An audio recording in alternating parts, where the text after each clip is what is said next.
नमस्कार दोस्तों, आप सभी का स्वागत है बी प्लस टीवी में।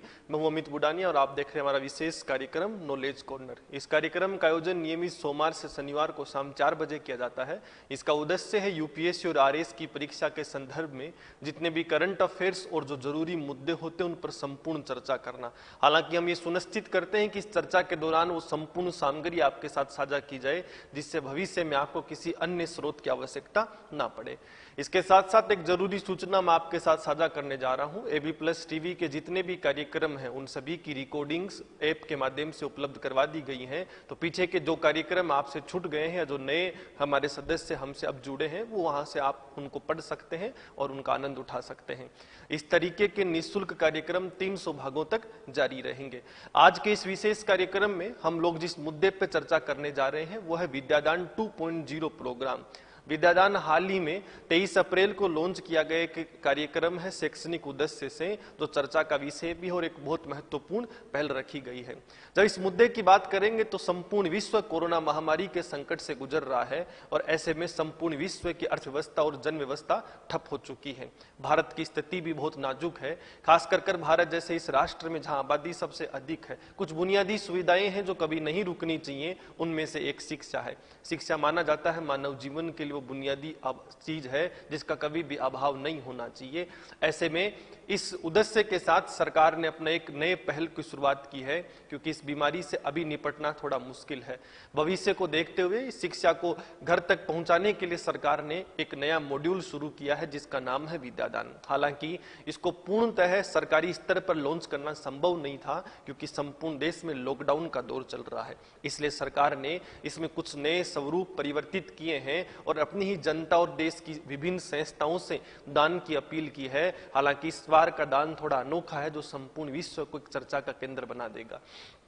इस बार सरकार ने ना किसी पैसे की मांग की है, ना ही सरकार ने किसी अन्य तकनीकी सहायता की मांग की है। सरकार ने इस बार सबसे महत्वपूर्ण दान आपसे मांगा है, वह है विद्या का दान। सरकार चाहती है कि शिक्षा को हर स्तर पर हर घर तक पहुंचाया जाए, और खास कर जब तक इस लॉकडाउन के प्रभाव से हम नहीं निपट पाए। यदि लॉकडाउन समाप्त भी कर दिया गया तो एक महत्वपूर्ण संकट बना रहेगा कि छात्रों को इस तरीके से स्कूल या कॉलेजों में जाने की अनुमति देना नई चुनौती को बढ़ावा दे सकता है। ऐसे में सरकार आगे के लिए एक प्रोएक्टिव स्टेप अपनाकर चल रही है और इसके लिए ministry of human resource development की तरफ से इस कार्यक्रम को लॉन्च किया गया है। मंत्री रमेश पोखरियाल के द्वारा स्वयं इस मुद्दे पर चर्चा की गई और इस कार्यक्रम को लॉन्च किया गया। तो आज के इस विशेष कार्यक्रम में हम लोग चर्चा करेंगे कि क्या है विद्यादान 2.0 प्रोग्राम।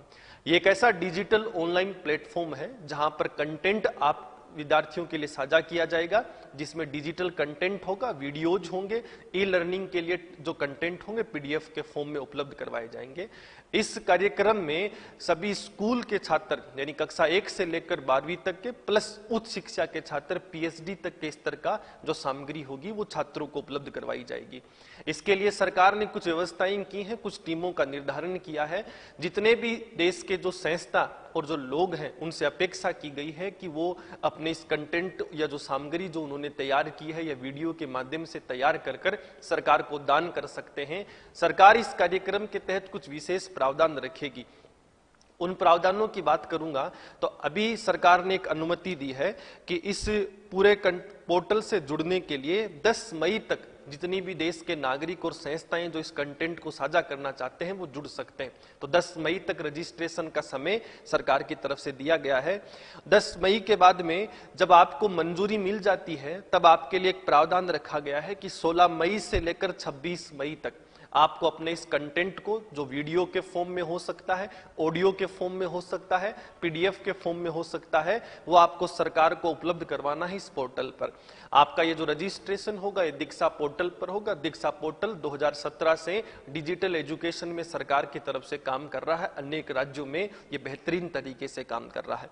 26 मई तक कंटेंट अपलोड करने के बाद में 27 मई से 10 जून तक इसके लिए एक विशेष प्रावधान रखा गया है कि इसको अंतिम रूप दिया जाएगा। हालांकि आपके द्वारा कंटेंट अपलोड करने के बाद में एक उच्च स्तरीय समिति होगी जो इस कंटेंट की जांच करेगी, इसकी गुणवत्ता को सुनिश्चित करेगी। सरकार ने ऐसा इसलिए किया है कि हमारे यहाँ अनेक लोग और संस्थाएं हैं जो इस कंटेंट को देने को इच्छुक हैं, पर सरकार चाहती है कि जितना बेहतरीन कंटेंट उपलब्ध करवाया जाएगा उतना ही ज्यादा अच्छा विद्यार्थियों के लिए होगा और उसकी गुणवत्ता को सुनिश्चित करने के लिए एक उच्च स्तरीय समिति सरकार ने इस कार्यक्रम के तहत बनाई है जो इस कंटेंट की जांच करेगी।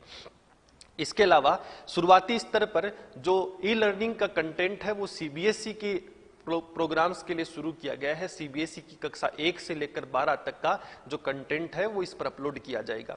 जितने भी अभ्यर्थी हैं, जो विद्यार्थी हैं, वो इसका लाभ उठाने के लिए दीक्षा पोर्टल पर लॉगिन कर पाएंगे और उस पोर्टल के माध्यम से वो इस कंटेंट का लाभ उठा सकते हैं। ये निःशुल्क है।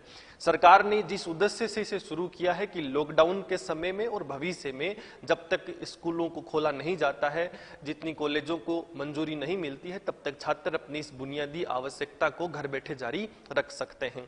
इसके लिए सरकार ने जो प्रमुख रूप से जिम्मेदारी दी है वो एमएचआरडी मिनिस्ट्री को ये जिम्मेदारी दी है। एमएचआरडी मिनिस्ट्री ने इसे इंटीग्रेटेड डिजिटल एजुकेशन मॉड्यूल के तहत शुरू किया है। तो ये सरकार का एक विशेष कार्यक्रम है जो सरकार ने शुरू किया है। तो ये प्री पर्सपेक्टिव हमारे लिए महत्वपूर्ण हो सकता है और सरकार इसमें भविष्य में कुछ और परिवर्तन भी कर सकती है, तो हम उस जानकारी को भी एक दूसरे के साथ साझा करेंगे। ऐसे निरंतर कुछ टॉपिक्स पर हम चर्चा करते हैं इस कार्यक्रम में, पर चर्चा करने के बाद में सबसे महत्वपूर्ण जो हम हमेशा करते हैं कि एक प्रीलिम्स का क्वेश्चन और एक मेंस का क्वेश्चन आपके साथ डिस्कस करते हैं। तो एक प्रीलिम्स का क्वेश्चन आप स्क्रीन पर देख रहे होंगे। आपको इस क्वेश्चन का सही जवाब देना है। यदि आपने इस वीडियो एनालिसिस को बहुत अच्छे से सुना होगा तब इसका आप जवाब दे पाएंगे। इसके बाद एक मेंस का क्वेश्चन आपको स्क्रीन पर दिख रहा होगा जिसको आपको घर बैठकर 50 से 100 शब्दों में लिखने की आवश्यकता है। इस तरीके के विशेष कार्यक्रमों को देखने के लिए देखते रहिए AB+ टीवी।